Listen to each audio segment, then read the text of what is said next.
नमस्कार साथियों, एक बार फिर मैं दीपंकर समझदार चार्टर्ड अकाउंटेंट, आपका दोस्त और बिजनेस ग्रोथ एसोसिएट। बहुत इंपॉर्टेंट चीज बता रहा हूँ। वो इंपॉर्टेंट क्यों बोल रहा हूँ? क्योंकि चार्जेस जो है ना, वो ऐसा चीज है जो हम लोग को डाउट रहता है कि चार्जेस कितने लगने वाले, चाहे वो निधि कंपनी हो, माइक्रो फाइनेंस हो, एनबीएफसी हो, कोई भी हो, कौन सा चार्जेस अलाउड है, कौन सा चार्जेस अलाउड नहीं है। सबसे पहले नहीं है मैं आता हूं, प्री पेमेंट चार्जेस अलाउड नहीं है। नॉर्मली सारे एनबीएफसीज में प्री पेमेंट चार्जेस अलाउड नहीं है, और माइक्रो फाइनेंस में भी प्री पेमेंट चार्जेस अलाउड नहीं है, और निधि में भी प्री पेमेंट चार्जेस नहीं लेना चाहिए। जिस महीने तक का लोन सेटल्ड हो रहा है, अगर पहले समय से पहले अगर लोन सेटल हो रहा है ना, तो आप ये समझ लो कि उसी महीने तक का आपको ब्याज लेना है, उससे आगे का नहीं लेना। लेकिन सर चार्जेस पूछ रहे हैं सर हम लोग, तो मैं बोला हाँ भाई चार्जेस बता रहा हूं। चार्जेस का मतलब ये है कि जब हम लोग लोन देते हैं उस समय के चार्जेस क्या होने चाहिए और कैसे होने चाहिए, उसका स्टेजेस क्या होगा, सर ये बता दीजिए। ठीक है सर, बिल्कुल बताता हूं। सबसे पहली बात ये, आप ना एक एग्जांपल लेते हैं माइक्रो फाइनेंस का। इसी को आप किसी भी फाइनेंस कंपनी से कनेक्ट कर सकते हो, सारे में ऐसा होने वाला है। ठीक है, तो माइक्रो फाइनेंस का अगर हम लोग एग्जांपल लेंगे तो सबसे पहले कंपनी का खर्चा देखो और कंपनी चार्जेस जो ले रही है उसका जस्टिफिकेशन देखो। किसी भी कोर्ट में किसी भी तरीके से आप 100% जीत जाओगे। कब? बता रहा हूं। सबसे पहला आप क्या करते हो, कस्टमर को खोजते हो, उसका पता लगाते हो, 2-3 बार जाते हो, यस और नो।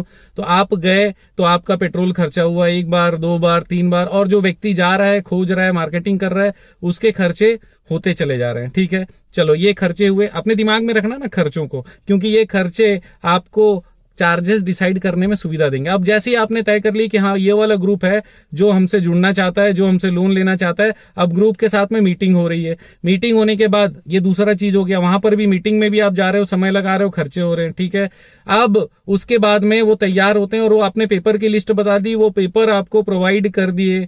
अब वो पेपर प्रोवाइड करते ही साथ आप उनको बोल सकते हो कि सर लॉगिन चार्जेस देना पड़ेगा, जो कि नॉन रिफंडेबल होने वाला है। 10 लोगों का ग्रुप है, 100 रुपए के हिसाब से लिया, 1000 रुपए लॉगिन चार्जेस हुआ।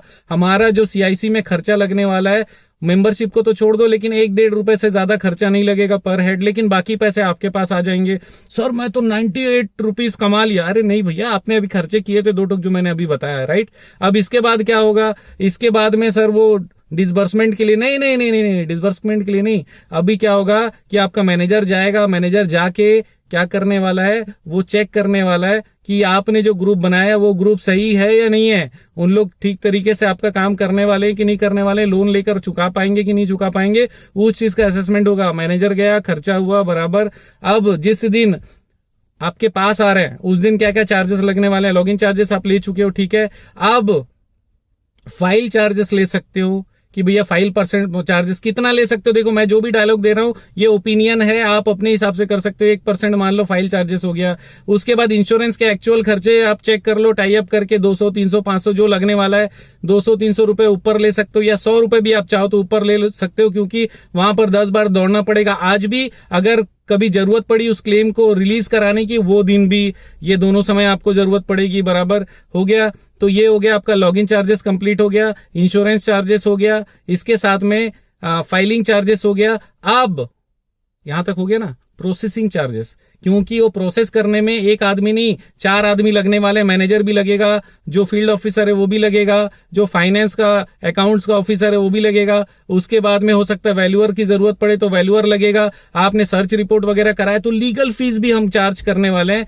इसके अलावा अगर आपको एडमिन चार्जेस भी लगाना है तो वो भी लगा सकते हो। ये हो गया प्री लोन, लोन से पहले क्या क्या लगने वाला है। अब जब भी आप डिस्चार्ज करोगे, लोन डिस्चार्ज करोगे, अगर किसी प्रकार से वो समय पर नहीं पेमेंट करता तो लेट फीस हो सकता है, पेनल्टी हो सकता है, एडिशनल इंटरेस्ट भी हो सकता है। इतनी सारी चीजें आप आराम से ले सकते हो। परसेंटेज आप डिसाइड कर सकते हो, आपके पास राइट है, ये चीज ध्यान रखिएगा। इतने अगर आप चार्जेस लेते हो तो कहीं कोई दिक्कत नहीं। इसके अलावा कोई नए तरीके का चार्जेस आप लेना चाहते हो क्या? यस और नो सोच लो। अगर हाँ तो कमेंट जरूर करना, उसके बारे में मैं आगे बताऊंगा और वीडियो भी बनाऊंगा, क्योंकि आप जानते हैं मेरा मिशन है हमेशा आप लोगों की मदद करना और समय पर सारी जानकारी देना। तो बनी रहेगा मेरे साथ।